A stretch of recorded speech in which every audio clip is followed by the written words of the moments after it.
Emir Ömer'in varlığı, topraklarımızda huzursuzluğa ve çatışmalara yol açabilecek bir durum ortaya çıkarıyor. Bu karmaşa, sadece savaşın fitilini ateşlemekle kalmayıp, yerel halkımız üzerinde de derin bir etki bırakıyor.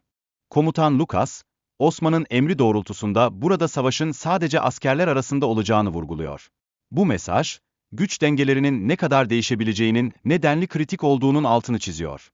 Bir umut ışığı olarak Türk lordlarının barışı sağlamak için bir araya geleceği anlaşılıyor. Bu barış çabaları, belki de daha büyük çatışmaları önleyerek, ailelerimizi ve toplumumuzu koruma yolunda önemli bir adım olabilir.